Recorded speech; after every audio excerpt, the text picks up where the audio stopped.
Samuel கற்ற ஏலியின் ஜெபம் என்னவென்று இன்றைக்கு நாம் பார்க்க போகின்றோம். அன்னாள் தன்னுடைய மூத்த குமாரனாகிய சாமுவேலை பால்குடி மறந்த பின் ஆலயத்திலே விட்டு செல்கிறாள். இந்த சாமுவேல் ஏலியின் கீழாகத்தான் வளருவதை பார்க்க முடிகின்றது. ஒரு நாள் சாமுவேல் தூங்குவதற்கு கடந்து சென்றபோது சாமுவேலே என்ற சத்தம் கேட்கின்றது. கூப்பிட்டீங்களா தாத்தான்னு ஏலிட்ட போய் கேட்குறாரு. இல்லைப்பா, போய் படுத்துக்கோன்னு சொல்கிறாரு. இரண்டாம் முறையும் சாமுவேலே என்ற சத்தம் கேட்கின்றது. சாமுவேல் அவ்வாறே நடந்து கொள்கிறார். மூன்றாவது விசையும் சாமுவேலே என்ற சத்தம் கேட்கின்றது. பிற்பாடு ஏலி ஆண்டவர்தான் சாமுவேலிடத்தில் பேச ஆசைப்படுகிறார் என்பதை புரிந்து கொண்டு ஏலி சாமுவேலுக்கு ஜெபம் செய்ய கற்றுக் கொடுப்பதை பார்க்க முடிகின்றது. அந்த அழகிய வசனத்தை முதலாவது வாசிக்கின்றேன். 1 சாமுவேல் 3 அதிகாரம் 9 வாக்கியம்.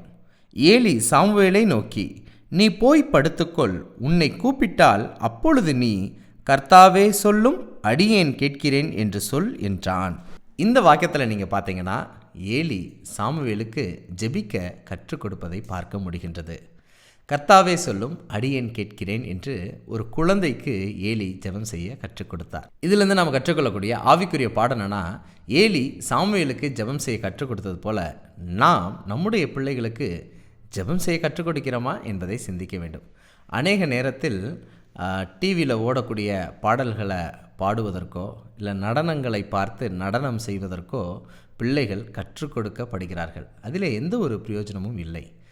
ஏலி சாமுவேலுக்கு கற்றுக் கொடுத்தது போல நாமும் ஜெபிக்க கற்றுக் கொடுத்தால் நம்முடைய பிள்ளைகள் எவ்வளவு ஒழுக்கமுள்ள அன்பு நிறைந்த இந்த சமுதாயத்துக்கு பிரயோஜனம் உள்ள பிள்ளைகளாக வளருவார்கள் என்பதை நாம் சிந்திக்கலாம்.